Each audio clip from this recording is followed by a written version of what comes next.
kids. Very good morning. How are you? Did you complete your work? Are you writing this work in your worksheet or not? I hope you completed your last week work, and today I will give you next work for this week. इस सप्ताह में आपका ये कार्य होगा जो आपको इस पूरे सप्ताह में इस वर्क को फिनिश करना है। जब आप वर्क कर रहे होंगे तब आप एक अच्छे हैंड राइटिंग के साथ में इस वर्क को कंप्लीट करोगे। So the first I will told you about two subjects, English and Hindi. In English I will teach you use of these and those. These और those इन प्रोनाउन शब्द का उपयोग हम कहाँ करेंगे इसके बारे में एक्सप्लेन करूंगी। The next topic use of he and she.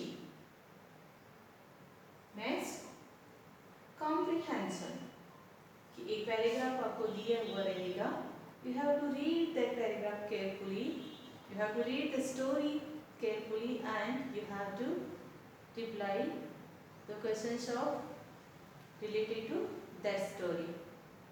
In Hindi वचन काल विलोम शब्द इसके बारे में हम अध्ययन करेंगे। Before start the work, I want to explain some new things to you. In this week, this work will be extrafoliio.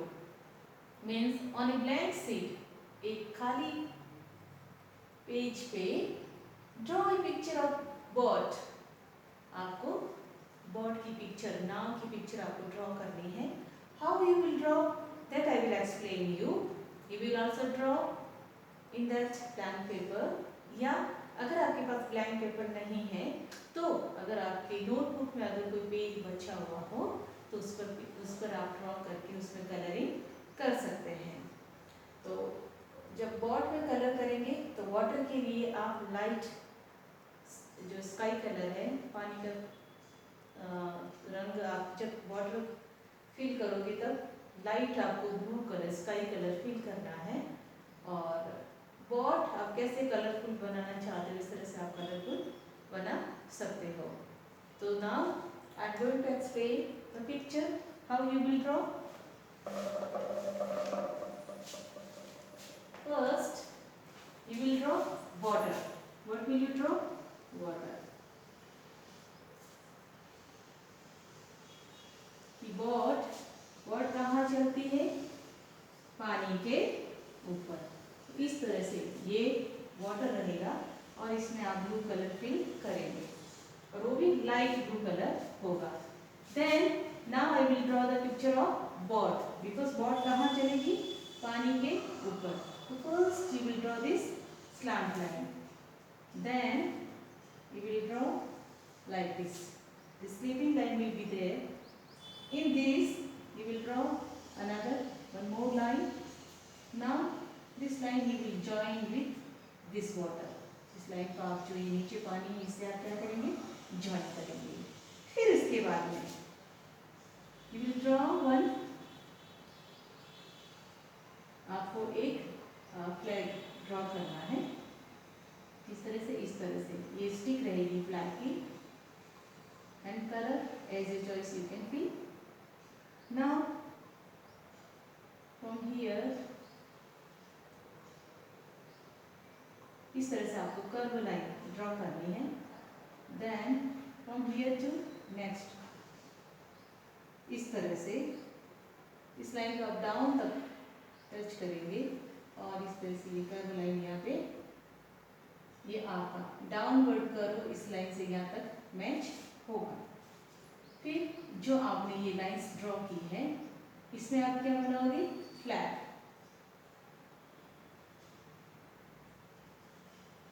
इस तरह से आप ये फ्लैग ड्रॉ करोगे।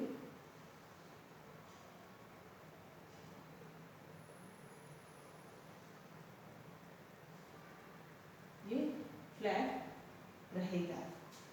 Colour as a choice you can fill In boat also, exercise you will fill the color, but in water you will fill light sky color. And here you will draw one sun. First you will make one circle, then like this. Big line will be there, then near this line, the small line will be there. Sun क्या कर रहा है? Shine कर रहा है. This is shining sun. You will draw like this. In sun, you will fill orange color. Like this picture you will draw, and kindly this picture you draw in your paper and fill the color. Click one image of such kind of picture and send the contact number of our school. So I will select the best picture. जो best picture कौन सी होगी, that picture I will select and I will tell you in next class. So I hope you will complete in a good way this work. Now I am going to explain our work, use of these and those. In worksheet I will explain this all work. Kindly listen carefully and complete your work in worksheet. So I will start now.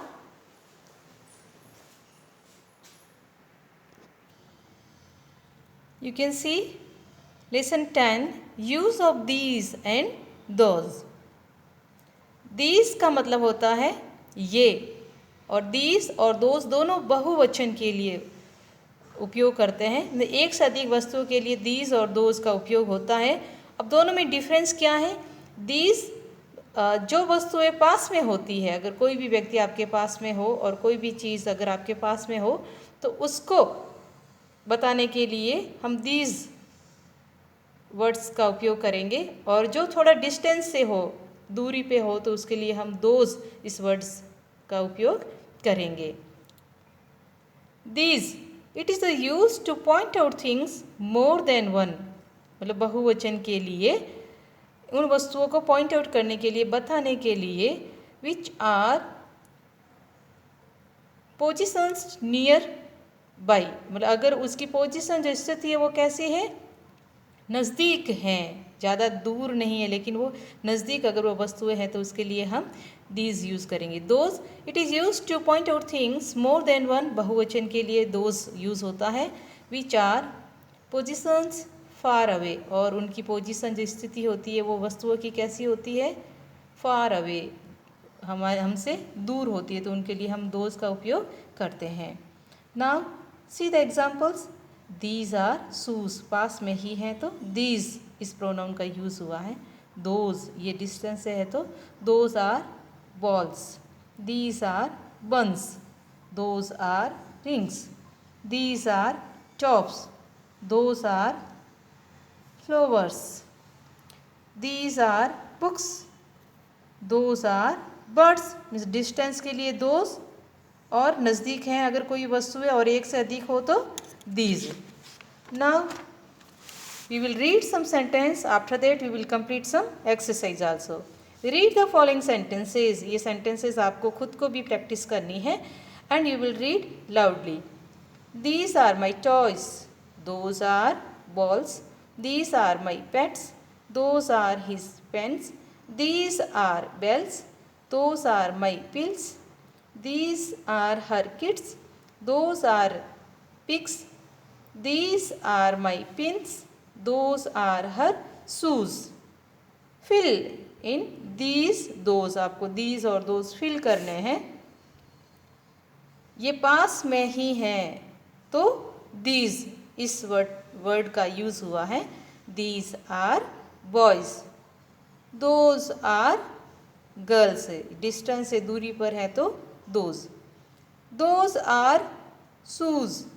Those are balls. These are my pets. These are my books. पास में वस्तुओं के लिए these. Next chapter, use of he and she. He जो ये पुरुष जाति के लिए, अगर कोई लड़का है या आदमी है तो उसके लिए हम ही इस वर्ड का यूज़ करेंगे। एंड शी फॉर फीमेल, अगर वो औरत है या लड़की है तो उसके लिए हम शी इस प्रोनाउन शब्द का उपयोग करेंगे। He is used for a boy और ए मैन, एक लड़के के लिए, कोई लड़का है उसके लिए या आदमी के लिए ही उपयोग किया जाता है। She is used for a girl और ए वुमेन, एक लड़की के लिए और महिला के लिए शी वर्ड का उपयोग होता है। एग्जाम्पल दिए गए हैं with picture. He is my father, father man है तो उनके लिए ही यूज़ हुआ है। शी इज़ माई मदर, ये लेडी है तो उसके लिए she. He is my brother, she is my sister, he is my uncle, she is my aunt, he is Shyam, Shyam किसका नाम है? एक लड़के का नाम है तो he. She is Meena, Meena एक लड़की का नाम है तो हमने शी को यूज़ किया है। Now some sentences. He is Ram, she is Rita, he is my father, she is my mother, she is Jaya, he is Ali, he is Sonu, she is Tina, he is Monu, she is Meena. Use of he and she. अब इन कुछ exercise हैं जिन्हें हमें proper सही पहचान करके कि किसके बारे में ये बताया जा रहा है तो उस व्यक्ति की पहचान करके हमें शी एंड ही का यूज करना है। This is my mother, mother means महिला है तो इसके लिए she likes to sing. This is Sita, she is a good girl, Sita लड़की है तो लड़की के लिए she. That is Rani, she likes to run, Rani लड़की का नाम। दैट इज़ राजा, राजा लड़के का नाम। ही लाइक्स टू प्ले, उसके लिए ही हमने यूज़ किया।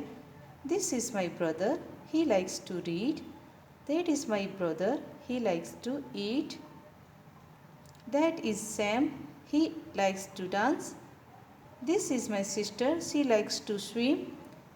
This is my father, he likes to drive. This is Anil, he likes to walk.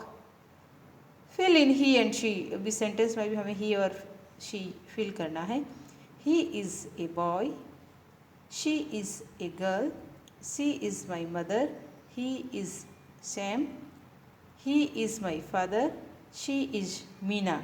इस तरह से हमारे ही और शी का टॉपिक फिनिश होता है। Now comprehension. Now there is a story. One day, एक दिन, an old gentleman was walking slowly along A street. बूढ़े सज्जन व्यक्ति थे जो वॉकिंग कर रहे थे, चल रहे थे स्लोली, उसकी स्पीड भी स्लोली थी, धीरे से स्पीड थी उनकी। और वो किस में, एक गली में घूम रहे थे, वॉकिंग कर रहे थे। ही सा, उन्होंने देखा, क्या देखा?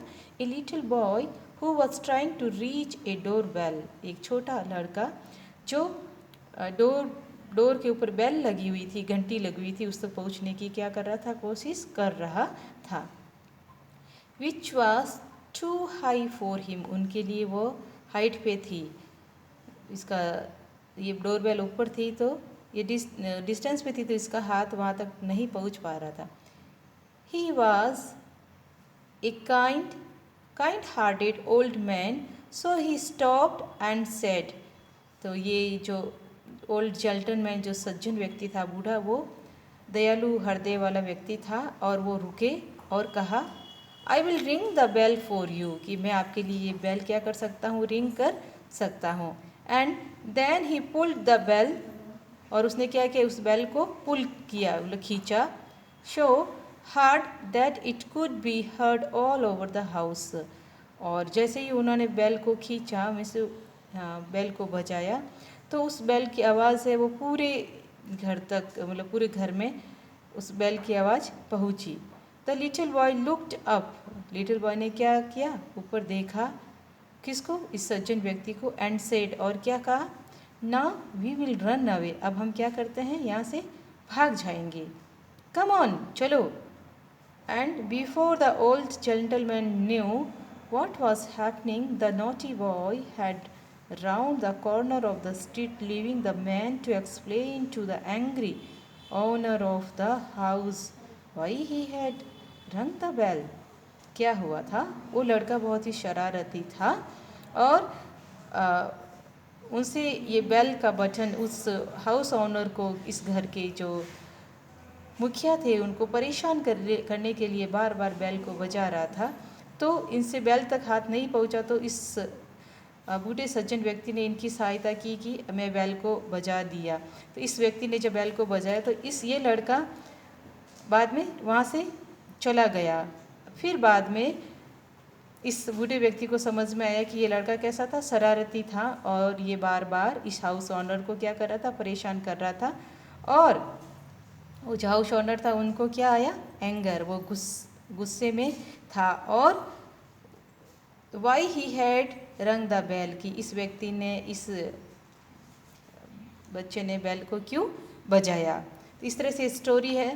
डियर स्टूडेंट्स, इस स्टोरी से हमें ये पता चलता है कि हमें किसी भी व्यक्ति को इस तरह से परेशान नहीं करना चाहिए। अगर ज़रूरत है तो ही हमें बेल को बजाना चाहिए, otherwise we should not disturb to any person.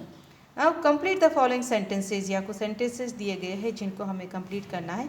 The boy was little naughty, कैसा था, छोटा था लेकिन शरारती था। The man was old gentleman, the man was old, वो बूढ़ा व्यक्ति कैसा था, जेंटलमैन, सज्जन व्यक्ति था। और वो सज्जन व्यक्ति कैसा था, बूढ़ा था।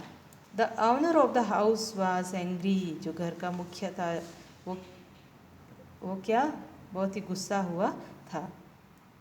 The old man help the boy to ring the bell, उस बूढ़े व्यक्ति ने उस लड़के की सहायता की थी बेल को बजाने में। Now answer the following questions. Who was walking along a street? An old man was walking along a street. कि गली में कौन व्यक्ति वॉकिंग कर रहा था, एक बूढ़ा व्यक्ति। What did the old man see? Old man व्यक्ति ने क्या देखा, He saw a little boy, उसने एक छोटे लड़के को देखा। How did the old man help the boy? उस बूढ़े व्यक्ति ने उस बच्चे की सहायता कैसे की। The old man helped the boy to ring the bell. Boy, उस ओल्ड मैन ने कैसे सहायता की थी उस बॉय की, रिंग द बेल, उस बेल को बजाने में। Now we will start the work in Hindi subject. Last week we completed लिंग, नाउ वी विल कंप्लीट वचन। पिछले सप्ताह हमने लिंग, जेंडर के बारे में पढ़ा था, अब हम वचन के बारे में अध्ययन करेंगे। वचन शब्द के जिस रूप से उसके एक या अनेक होने का पता चले उसे वचन कहते हैं। हमें पता चलता है कि ये वस्तु या ये व्यक्ति एक है या एक से ज़्यादा है। वचन दो प्रकार के होते हैं, एक वचन, बहुवचन। एक वचन शब्द के जिस रूप से किसी एक प्राणी, एक वस्तु या स्थान का पता चले उसे एक वचन कहते हैं। कि उस शब्द से हमें पता चलता है कि ये वस्तु एक है या एक से अधिक है, तो उसको, अगर एक है तो उसके लिए एक वचन और एक से अधिक है तो उसके लिए बहुवचन। अब एक वचन के एग्जाम्पल जैसे लड़का, तोता, आँख, कुर्सी आदि। बहुवचन शब्द के जिस रूप से एक से अधिक प्राणियों, वस्तुओं या स्थानों का पता चले उसे बहुवचन कहते हैं, जैसे लड़के, तोते, आँखें, कुर्सियाँ आदि। अब यहाँ पे एक वचन और बहुवचन के कुछ उदाहरण हैं। लड़का, लड़के, पुस्तक, पुस्तकें, घड़ी, घड़ियाँ, सेना, सेनाएँ, मछली, मछलियाँ, माला, मालाएँ, पंखा, पंखे, घोड़ा, घोड़े, बच्चा, बच्चे, लता, लताएँ, पेंसिल, पेंसिलें, किताब, किताबें। अब निम्नलिखित प्रश्नों के उत्तर लिखिए। वचन किसे कहते हैं, उदाहरण सहित समझाइए। तो आप यहाँ से यहाँ तक वचन शब्द के जिस रूप से उसके एक या अनेक होने का पता चले उसे वचन कहते हैं। उदाहरण में आप ये लिख सकते हैं, लड़का, लड़के, any 3 example you can write. वचन कितने प्रकार के होते हैं, नाम लिखिए। वचन कितने प्रकार के होते हैं, 2 प्रकार के। वचन 2 प्रकार के होते हैं, एक वचन और बहुवचन। नेक्स्ट क्वेश्चन, बहुवचन की परिभाषा लिखिए। आप इधर देख करके जिस शब्द के जिस रूप से एक से अधिक प्राणियों, वस्तुओं या स्थानों का पता चले उसे बहुवचन कहते हैं। अब कुछ एक्सरसाइज वचन बदलिए, इनके हमें वचन बदलना है। लड़का एक वचन है तो बहुवचन लड़के, पंखा पंखे, पुस्तक पुस्तकें, सेना सेनाएं, पेंसिल पेंसिलें, माला मालाएं, घड़ी घड़ियाँ, घोड़ा घोड़े, लता लताएं, बच्चा बच्चे, मछली मछलियाँ। इस तरह से हमारे ये वचन का टॉपिक फिनिश होता है। नेक्स्ट टॉपिक काल। क्रिया के जिस रूप से कार्य को करने या कार्य के होने के समय का ज्ञान होता है उसे काल कहते हैं। काल के 3 भेद होते हैं, मीन्स हमें पता चलता है कि कौन से समय में ये कार्य हो रहा है या हो गया था या ये कार्य हम करेंगे, तो हमें समय का उसमें पता चलता है। उसे क्या कहा जाता है? काल कहा जाता है। काल के 3 भेद होते हैं। वर्तमान काल, जो समय चल रहा है, जैसे बच्चे खेल रहे हैं, अध्यापक पढ़ा रहे हैं, उसे हम वर्तमान काल कहते हैं। भूतकाल, जो समय पीछे छूट गया, जैसे बच्चे खेल रहे थे, अध्यापक पढ़ा रहे थे, मीन्स ये कार्य हो चुका है। भविष्यत काल, जो समय आने वाला है, जैसे बच्चे खेलेंगे, अध्यापक पढ़ाएंगे, मतलब ये कार्य हमने किया नहीं है लेकिन अब करेंगे। दिए गए वाक्यों में सही काल को चुनें। सुषमा चाय बना रही है, मीन्स वर्तमान काल। अभिषेक नाश्ता करेगा, भविष्यत काल। सब अपने अपने घर चले गए थे, भूतकाल। नितिन कल जाएगा, भविष्यत काल। हवा चल रही थी, भूतकाल। रवि पढ़ रहा है, वर्तमान काल। हम लोग खेलेंगे, भविष्यत काल। अंकित गाना गाएगा, भविष्यत काल। रागिनी नाच रही हैं, वर्तमान काल। हम गाड़ी चलाएंगे, भविष्यत काल। अब सही शब्द चुनने हैं हमें। अब गाड़ी आएगी, मोहन घर आएगा, रोहन बाजा लाएगा, आशा घर जाएगी, मीना गृह कार्य करेगी, मैं स्टेशन जाऊंगा, सोहन बाजार जाएगा, आरती टीवी देखेगी, राम क्रिकेट खेलेगा, दादी मंदिर जाएगी। इस तरह से हमें ये एक्सरसाइज कंप्लीट करना है। नेक्स्ट टॉपिक विलोम शब्द। दिए हुए शब्द का उल्टा अर्थ बताने वाला शब्द उस शब्द का विलोम कहलाता है। मीन्स जो शब्द दिया हुआ होता है उसका उल्टा अर्थ जो अन्य शब्द बताता है वो उसका विलोम कहलाता है। यहाँ पे कुछ एग्जाम्पल दिए गए हैं। दिन रात, आना जाना, तेज धीमा, धनी निर्धनिया, गरीब, बेचना खरीदना, स्वस्थ अस्वस्थ, ईमानदार बेईमान, दृश्य अदृश्य, लंबा बौना या नाटा, ऊपर नीचे, अंदर बाहर, खुला बंद, गरम ठंडा, मोटा पतला, सुखी दुखी। इस तरह से कुछ अभ्यास कार्य हमें करने हैं। लंबा बौना, गरम ठंडा, साफ गंदा, ऊंचा नीचा, रोना हंसना, अच्छा बुरा, दिन रात, मोटा पतला, यहाँ वहाँ, दुखी सुखी। इस तरह से ये हमारा एक सप्ताह का वर्क रहेगा। I request to students please work in your workbook and remember this all. आपको इस कार्य को करने के साथ में याद रखना अति अनिवार्य है। Thank you students, enjoy your full week, have a nice day.